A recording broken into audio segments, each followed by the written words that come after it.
고맙습니다. 사랑합니다. 이해합니다. 이제 봄이 왔습니다. 보니까 이제 꽃도 피고 하는 게 참 좋습니다. 우리 교회는 봄이 참 예뻐요, 봄이. 그래서 늘 봄을 기다리는데, 아름다운 꽃만큼 우리도 이렇게 아름답게 신앙생활을 해 나갔으면 좋겠습니다. 우리 계속해서 이 사무엘서 말씀을 함께 나누도록 하겠습니다. 지난주에 다윗이 이제 모든 전쟁을 다 마치고 평안히 왕궁에 거할 때 문득 하나님의 성전이 마음에 걸렸습니다. 나는 이렇게 멋진 백향목 궁에 살고 있는데 이 하나님의 법궤는 저기 초라한 천막에 있는 것이 영 마음이 좋지 않았습니다. 그래서 내가 성전을 지어 드려야 되겠다, 그런 마음이 생겼습니다. 그런데 하나님께서는 다윗의 그 뜻을 거절하셨습니다. 그러면서 다윗이 미처 생각하지 못했던 두 가지 말씀을 해주셨습니다. 첫째, 하나님은 집이 필요하지 않다는 겁니다. 웅장한 성전이라고 해서 더 큰 영광을 받으시고 초라한 장막에 있다고 해서 덜 영광을 받으시는 분이 아닙니다. 하나님은 온 땅에 충만하시고 그분의 백성들과 함께 우리의 삶의 현장에서 함께 거하시는 분이십니다. 두 번째는 하나님이 오히려 내가 너희의 집을 세워주시겠다고 말씀해 주십니다. 우리가 하나님을 위해서 무언가를 해드리는 것처럼 이렇게 생각을 하지만 사실은 하나님께서 우리의 인생을 다 돌보아 주십니다.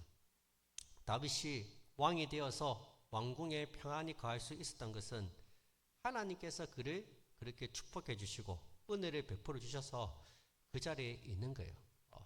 근데 마치 내가 모든 걸 다 할 수 있는 것처럼 이렇게 생각해서는 안 된다는 거죠. 그럼에도 하나님은 다윗의 그 마음만은 기쁘게 받으셨습니다. 열왕기상 8장 19절에 보시면 여호와께서 내 아버지 다윗에게 이르시되 네가 내 이름을 위하여 성전을 건축할 마음이 있으니 이 마음이 내게 있는 것이 좋도다. 하나님이 좋아하신 거예요. 그래도 네가 나를 생각해서 성전을 짓는다고 하는데 그 마음이 좋다는 거예요. 아름답다, 잘했다, 그런 뜻을 담고 있습니다. 다윗의 마음을 하나님이 아름답게 보시고 옳다고 인정을 하시고 기뻐하신 겁니다. 이어서 다윗에게 놀라운 언약의 말씀을 주십니다. 우리 12절에 보시면 내 수완이 차서 네 조상들과 함께 누울 때 내가 네 몸에서 날씨를 네 뒤에 세워 그의 나라를 견고하게 하리라. 16절에 보시면 네 집과 네 나라가 내 앞에서 영원히 보존되고 네 왕위가 영원히 견고하리라 하셨다 하라. 무슨 말입니까? 엄청난 약속을 해주셨죠. 다윗의 후손을 통해서 계속해서 왕위가 이어갈 수 있도록 내가 그렇게 하겠다는 겁니다. 또 더 멀리는 다윗의 후손을 통해 예수 그리스도를 이 땅에 보내주시겠다는 약속의 말씀입니다. 실제로 마태복음 1장 1절에 보시면 이렇게 말하고 있죠. 아브라함과 다윗의 자손 예수 그리스도의 계보라. 실제로 하나님은 이 약속을 지키셔서 예수님이 다윗의 후손으로 이 땅에 오시게 하십니다. 오늘 말씀은 이 놀라운 하나님의 약속을 받은 다윗이 어떻게 반응했는지 그 모습을 보여주고 있습니다. 다윗은 두 가지 반응을 보입니다. 첫째는 하나님께 감사와 찬양을 올려드리고 두 번째는 하나님께 기도를 올려드립니다. 18절입니다. 다윗 왕이 여호와 앞에 들어가 앉아서 이르되 주 여호와여 나는 누구이오며 내 집이 무엇이기에 나를 여기까지 이르게 하셨나이까. 여러분, 지금 다윗은 어디에 앉아 있습니까? 여호와 앞에 들어가 앉아서 하나님 앞에 있다고 말씀하고 있습니다. 이 장면이 참 중요합니다. 지금 다윗은 어디에 살고 있습니까? 백합목으로 만들어진 궁에 살고 있습니다. 가장 편하고 가장 안정된 자리입니다. 근데 지금 그 자리를 떠나서 하나님의 법궤가 있는 하나님 앞에 앉아 있습니다. 그리고 그 앞에서 조용히 묵고 있습니다. 이 모습은 단순히 앉았다 이 말이 아니라 하나님 앞에서 자신을 낮추는 모습입니다. 그리고 이렇게 고백합니다. 나는 누구이오며 내 집이 무엇이기에? 이것은 단순히 겸손한 고백이 아니라 자기 인생 전체를 돌아보면서 하나님께 드리는 고백입니다. 다윗은 자신의 과거를 떠올렸습니다. 원래 다윗은 어떤 사람이었습니까? 베들레헴 작은 마을에서 양을 치던 이름 없는 목자였습니다. 그것도 집안의 막내였죠, 막내. 아무도 주목하지 않았던 사람입니다. 그런데 지금은 어떻습니까? 통일 이스라엘의 왕이 되었습니다. 목동에서 왕으로. 이거는 진짜 사람이 만든 인생이 아니죠. 하나님께서 다윗을 목동에서 왕으로 세워주셨습니다. 하나님의 은혜가 아니면 설명할 수가 없습니다. 그래서 다윗이 말하는 거예요. 나는 누구입니까? 내가 누구길래? 이 말은 하나님, 저는 이 자리에 앉아있을 사람이 아니라는 말입니다. 한 신학자가 이런 말을 했습니다. 하나님의 은혜는 우리 눈에 참으로 보잘것없게 보이도록 한다. 하나님의 은혜는 우리 눈에 참으로 보잘것없게 보이도록 한다. 진정으로 은혜를 경험한 사람은 두 가지를 동시에 보게 됩니다. 하나는 하나님의 크심이고 또 하나는 나의 부족함입니다. 하나님의 은혜가 임하면 우리가 얼마나 부족하고 연약한 존재인지 선명하게 드러나게 된다는 것입니다. 믿음의 사람들이 다 이런 비슷한 고백을 했습니다. 아브라함이 뭐라고 고백합니까? 나는 티끌이나 재와 같다고 고백했습니다. 모세는 내가 누구이기에 바로에게 가며 라고 말했습니다. 이사야는 하로다 나여 망하게 되었도다. 세례요한은 나는 새하여야 하리라. 바울도 나는 사도 중에 지극히 작은 자라. 그렇게 늘 하나님의 은혜를 받으면 그때 내가 누군지 보이는 거예요. 나는 정말 아무것도 아닌 존재구나. 정말 나는 하찮은 존재구나. 티끌과 재와 같구나. 나는 정말 무익한 종이구나. 하나님의 은혜를 받은 사람은 이 고백을 하는 거예요. 내가 누군지 깨닫게 되는 거예요. 다윗도 같은 마음입니다. 나는 누구이오며 내 집은 무엇이기에 하나님이 이렇게 나에게 큰 은혜를 베풀어 주십니까? 그 이야기를 하고 있습니다. 나는 이런 대접을 받을 자격이 없는 사람이란 거죠. 19절에 보시면 다윗은 더 놀라워합니다. 주 여호와여, 주께서 이것을 오히려 작게 여기시고 또 종의 집에 대하여 먼 장래에 이까지도 말씀하셨나이다. 주 여호와여, 이것이 사람의 법이니이다. 다윗이 놀라는 포인트가 있습니다. 이것을 오히려 작게 여기시고, 무엇을 작게 여기셨습니까? 왕의 자리입니다. 왕이 자리에 앉아 있는 것. 여러분, 왕이 되는 게 작은 일입니까? 작은 일이 아니죠. 엄청난 일이잖아요. 한 나라의 왕이 되었다는 것은. 근데 하나님은 왕이 되는 것이 작게 보일 정도로 다윗에게 더 큰 축복을 주셨다는 거예요. 그게 뭐예요? 다윗의 후손을 통해서 예수님을 보내주셨다는 것입니다. 엄청난 축복입니다. 다윗이 이걸 깨달은 거예요. 야, 내가 왕이 되는 거, 이것만 해도 내가 은혜를 많이 받았는데, 야, 이거는 오히려 작은 은혜고, 더 큰 은혜는 나를 통해서, 나의 후손을 통해서 인류를 구원하신 메시아 예수님을 보내주시는구나. 야, 이 얼마나 크신 은혜인가. 지금 이 고백을 하고 있습니다. 여러분, 한번 돌아보십시오. 우리는 이렇게 생각합니다. 이 정도면 충분합니다.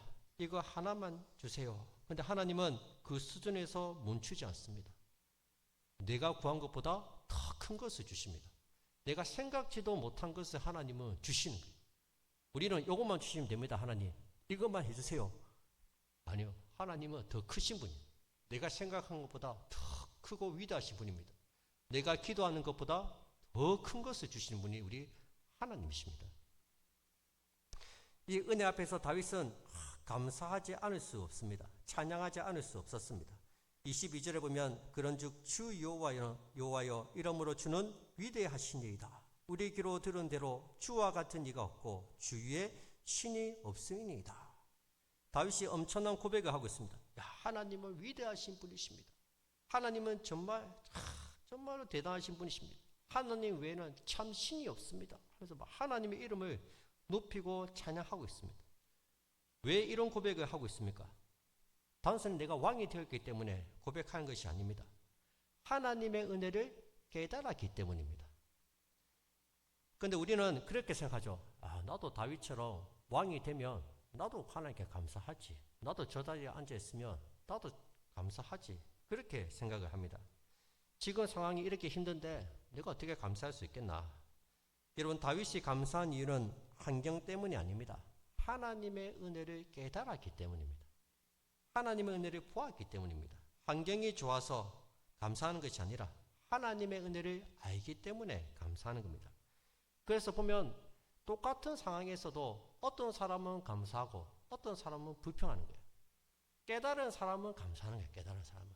근데 깨닫지 못한 사람은 불평하는 거예요. 하나님이 똑같이 좋은 것을 주셔도 어떤 사람은 불평하고 어떤 사람은 감사하는 게 딴 게 아닙니다. 깨닫지 못했기 때문에, 은혜를 못 깨달으니까 저도 감사하지 않는 거예요. 방송 작가인 송정림 씨가 쓴 감동의 습관이라는 책이 있습니다. 감동의 습관. 이 책에 보시면 사람은 대단한 일을 해야 감동을 받는 것이 아니라 아주 사소한 것에서도 감동을 받을 수 있다고 얘기합니다. 예를 들자면 낯선 사람이 건네는 인사 한마디, 아무도 이렇게 엘리베이터에 탔는데 아무도 인사, 다 휴대폰만 보고 있는데 와서 안녕하세요 인사하는 거예요. 또 낯선 사람이 엘리베이터를 끝까지 잡아주는 거예요. 뛰어가고 있는데 문고리를 잡아주고 들어올 수 있도록. 작은 배려, 의미 없이 보이는 친절 하나가 누군가의 하루를 바꿀 수 있다는 겁니다. 여러분, 세상 사람들도 이렇게 작은 것에서 감동을 찾습니다. 근데 우리는 어떻습니까? 우리는 우리 입으로 늘 말하죠. 하나님의 은혜로 삽니다. 근데 실제 삶은 어떻습니까? 얼마나 여러분들은 감사하면서 살고 있습니까? 얼마나 감동하면서 살고 있습니까? 이 송정림 씨가 쓴 두 번째 책 제목이 더 도전이 됩니다. 설렘의 습관이라는 책입니다. 설렘의 습관. 그 안에 이런 문장이 있습니다. 설레지 않으면 유죄. 아침에 눈을 떴을 때 사랑하는 가족을 보고도 설레지 않으면 유죄라고 이야기합니다. 설렘의 습관. 여러분, 이 말을 신앙생활에 한번 적용해 보시기 바랍니다. 말씀을 읽는데 설렘이 없다. 예배를 드리는데 기대가 없다. 기도를 하는데 감동이 없다. 그렇다면 우리 신앙에 무언가가 이렇게 식어가고 있다는 겁니다. 신앙의 연륜은 쌓였는데 어느 순간부터 감동이 사라지고 설렘이 사라지고 감사가 사라져 버린 것은 아닙니까? 그렇다면 정말로 유죄입니다. 유죄. 다윗은 왕이 되었기 때문에 감사한 것이 아닙니다. 그는 잘 알고 있었습니다. 나는 부족한 사람이고 왕이 될 자격이 없는 사람이다. 그런데 하나님께서 나를 여기까지 인도하셨고 나를 이 자리에 앉혀 놓으셨다. 그 사실을 다윗은 누구보다 잘 알고 있었습니다. 그리고 더 중요한 것은 앞으로도 하나님이 책임져 주신다는 것입니다. 과거의 은혜와 미래의 약속을 동시에 붙잡았기 때문에 다윗은 지금 감사할 수 있었고 찬양할 수 있었습니다. 우리도 똑같습니다. 어쩌면 우리는 다윗보다 더 큰 은혜를 받은 사람들입니다. 죄와 허물로 죽었던 우리를 십자가로 구원해 주시고 하나님의 자녀로 삼아 주셨습니다. 무엇보다 하나님께서 내가 세상 끝날까지 너희와 항상 함께 할 것이라고 약속해 주셨습니다. 이 은혜를 생각하면 환경과 상관없이 감사의 이유가 생깁니다. 어쩌면 지금 우리에게 필요한 것은 새로운 것이 아닙니다. 이미 받은 것을 다시 회복하는 것입니다. 예배의 간격과 말씀에 대한 설렘을 다시 회복해야 합니다. 은혜에 대한 감사를 회복해야 합니다. 다윗처럼 주님은 위대하십니다. 주님 같은 분은 없습니다. 이 고백이 다시 우리 입술을 통해서 흘러나와야 합니다. 오늘 이 시간 잃어버렸던 감동과 설렘 그리고 감사가 다시 회복되는 시간이 되시기를 바랍니다. 두 번째는 다윗의 기도입니다. 27절에 보면 다윗이 뭐라고 기도합니까? 만군의 여호와 이스라엘의 하나님이여 주께서 주의 종에게 알게 하여 이르시기를 내가 너를 위하여 집을 세우리라 하셨으므로 주의 종이 이 기도를 주께 드릴 마음이 생겼나이다. 이 구절이 중요하죠. 다윗이 왜 기도하게 되었습니까? 하나님이 먼저 말씀해 주셨기 때문에 내가 기도할 마음이 생겼다고 얘기하고 있습니다. 내가 너를 위하여 집을 세우리라 하셨으므로 주의 종이 이 기도를 주께 드릴 마음이 생겼나이다. 하나님 말씀을 들으니까 기도할 마음이 생겼다는 거예요. 이건 중요한 겁니다. 이게 말씀이 먼저고 그 다음이 기도입니다. 말씀이 임하면은 기도할 마음이 생깁니다. 가끔 이런 말이 듣습니다. 목사님, 요즘 기도가 잘 안 됩니다. 기도를 하려고 해도 답답해서 이상하게 기도가 안 돼요. 물론 여러 가지 이유가 있겠지만 아주 중요한 이유가 있습니다. 말씀의 은혜를 못 받았기 때문입니다. 말씀의 은혜가 약해졌기 때문입니다. 말씀이 마음에 와닿지 않으면 이게 기도가 잘 나오지가 않습니다. 왜냐하면 기도는 내 생각이 아니라 하나님 말씀에 대한 우리의 반응이기 때문입니다. 그럼 반대로 한번 생각해 보십시오. 말씀이 마음에 꽂히면 그 말씀을 붙들고 기도하게 됩니다. 하나님 정말 그렇게 하시겠습니까? 정말 이 약속의 말씀대로 내 삶 가운데 그대로 이루어지기를 원합니다. 그 말씀 붙들고 기도하고 싶은 거예요. 말씀의 은혜를 받으면 말씀을 붙잡고 싶고 더 기도하고 싶고 이 말씀 그대로 내 삶 속에서 이루어졌으면 좋겠고 간구하게 된다는 거예요. 그 말씀대로 살게 달라고 기도하게 된다는 거예요. 자연스럽게 기도가 흘러나옵니다. 그러면 기도가 되지 않을 때는 억지로 기도하려고 애쓰기보다는 말씀을 듣는 자리로 가셔야 됩니다. 가서 말씀의 은혜를 받아야 돼요. 말씀을 들으면 기도할 마음이 생긴다니까요. 말씀을 들으면 내가 기도해야 되겠다. 내가 이렇게 살면 안 되겠다. 내가 하나님 말씀 붙들고 살아야 되겠다. 내가 믿음으로 살아야 되겠다. 말씀을 들으면 기도할 마음이 생긴다는 거예요. 말씀 앞으로 돌아가야 됩니다. 내가 요즘 기도가 잘 안 된다. 이런 분들은 말씀으로 돌아가십시오. 그리고 하나님 말씀을 붙들고 하나님 기도하시기 바랍니다. 근데 굳이 왜 기도를 해야 합니까? 하나님이 주시겠다고 약속하셨잖아요. 하나님이 약속하셨으면 주실 거 아닙니까? 근데 왜 굳이 하나님께 기도를 해야 되느냐는 것입니다. 왜 기도해야 됩니까? 첫째는 약속을 잊지 않기 위해서 기도를 해야 합니다. 사람은 잘 잊어버립니다.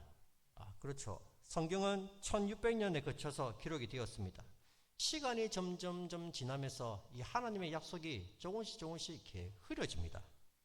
그래서 하나님은 약속을 주실 뿐만 아니라 그 약속을 붙들고 계속 기도하게 하십니다.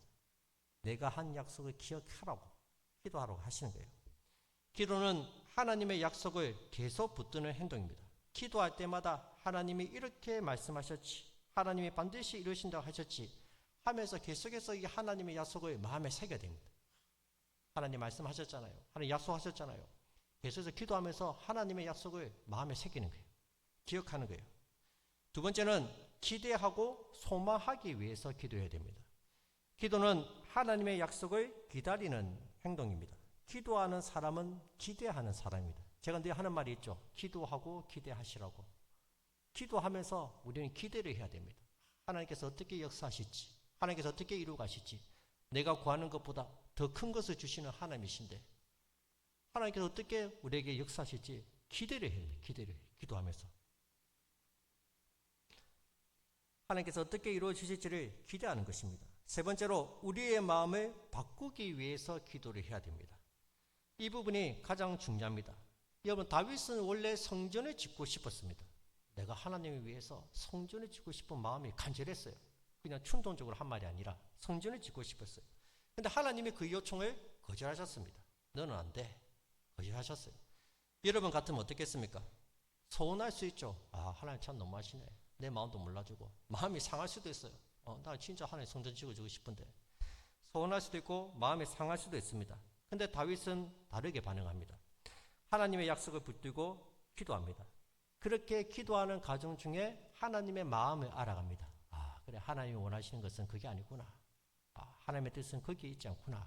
점점 하나님의 마음을 알게 되고 하나님의 뜻을 받아들입니다. 그래서 성경이 다윗을 뭐라고 얘기합니까? 내 마음에 합한 자라 얘기합니다. 하나님 마음에 합한 사람이 다윗이라고 얘기합니다. 이 말은 다윗이 완벽한 사람이란 말이 아니라 하나님의 마음에 자신을 맞춘 사람이라는 뜻입니다. 다윗은 누구보다 하나님의 마음을 잘 알고 있었습니다. 왜요? 기도했기 때문에. 기도하는 가운데 자기 마음을 하나님 마음에 맞추었기 때문입니다. 여러분, 우리는 기도를 오해할 때가 많습니다. 기도를 내 소원을 이루는 방법, 하나님의 뜻을 바꾸는 수단으로 생각할 때가 있습니다. 내가 간절히 기도한 만큼 하나님이 이루어 주실 거야. 내가 원하는 거 기도하면 다 주시겠지. 마치 램프에 요술 램프처럼, 하나님은 마치 램프의 요정 지니처럼 생각하고 무조건 내가 원하는 거 구하면 다 주신다고 생각합니다. 그러나 성경은 그렇게 말하지 않습니다. 기도는 하나님의 뜻을 바꾸는 것이 아니라 내 마음이 바뀌는 과정입니다. 물론 우리는 기도할 때 원하는 것을 구할 수도 있습니다. 그러나 그것도 중요하지만 기도가 깊어지면 내 뜻이 아니라 하나님의 뜻을 구하게 됩니다. 처음에는 이것을 구하다가 점점 기도가 깊어지고 이렇게 무르익어가면 내 뜻이 아니라 어느 순간 하나님이 원하시는 것을 구하게 된다는 것입니다. 여러분, 기도가 막혔습니까? 그렇다면 억지로 애쓰기보다는 먼저 하나님 말씀 앞으로 가시기 바랍니다. 말씀이 살아나면 기도는 자연스럽게 따라옵니다. 그리고 기억하시기 바랍니다. 기도는 하나님을 설득하는 시간이 아니라 하나님께 나를 온전히 맡기는 시간입니다.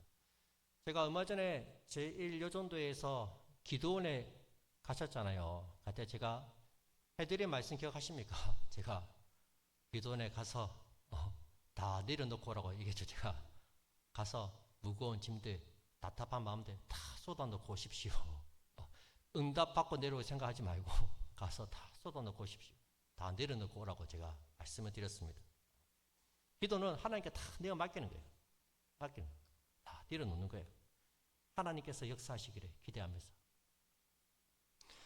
다윗의 기도를 보시면 특별히 인상적인 기도가 있습니다. 우리 29절을 보시면 이제 청하건대 종의 집에 복을 주사 주 앞에 영원히 있게 하옵소서. 주 여호와께서 말씀하셨사오니 주의 종의 집이 영원히 복을 받게 하옵소서 하니라. 뭐라고 기도합니까? 종의 집에 복을 주사. 다윗이 무엇을 구하고 있죠? 복을 구하고 있습니다. 복. 근데 그 복이 무엇입니까? 더 많은 재물을 주십시오. 더 큰 권력을 주십시오. 더 나라가 부강하게 해주십시오. 그게 아니라 종의 집에 복을 주사 주 앞에 영원히 있게 하옵소서.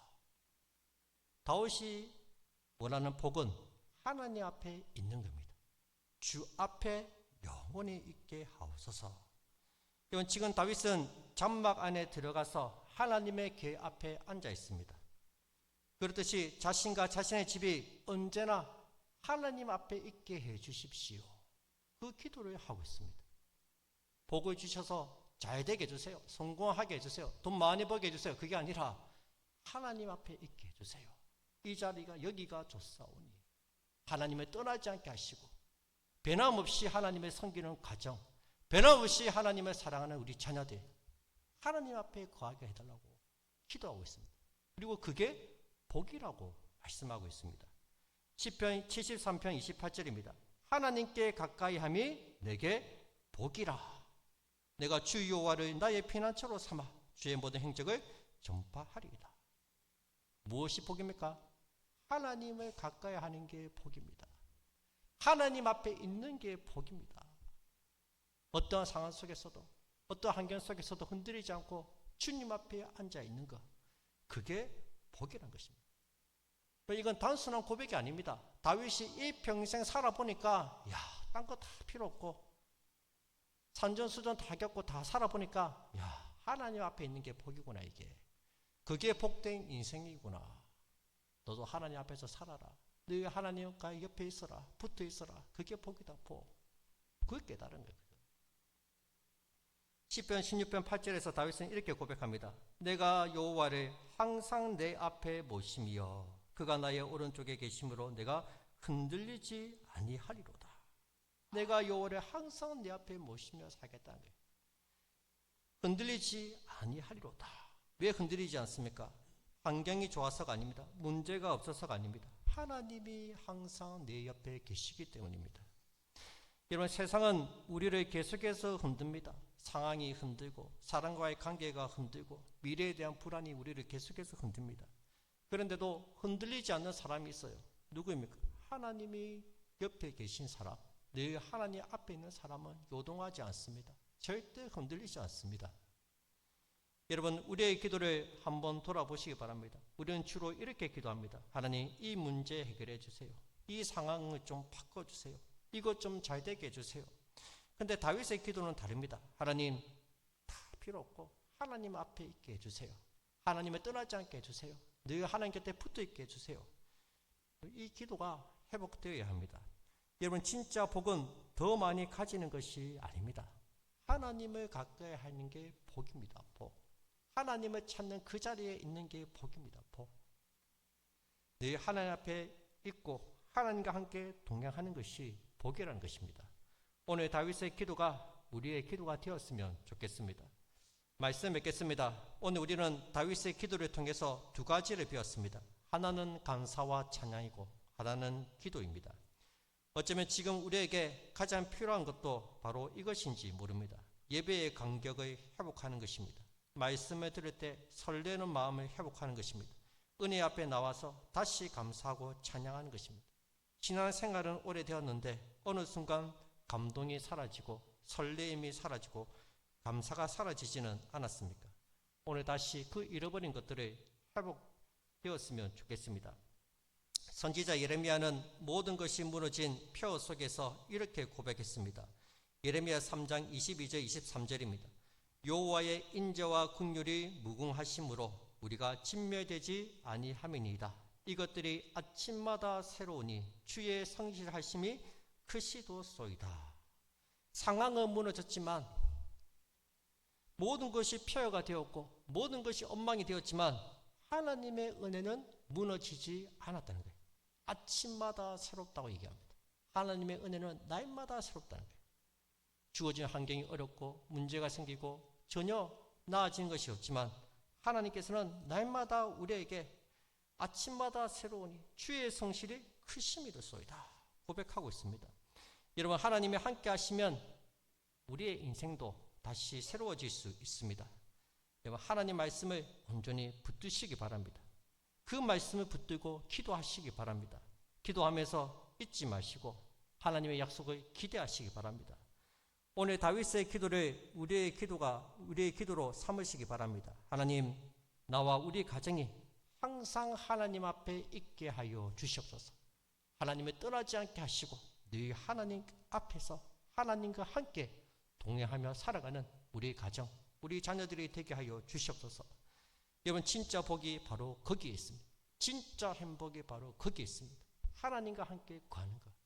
저는 우리 성도님들 가정과 또 우리 교회가 항상 하나님 앞에 있는 복되고 귀한 믿음의 가정이 되시기를 주님의 이름으로 축복드립니다.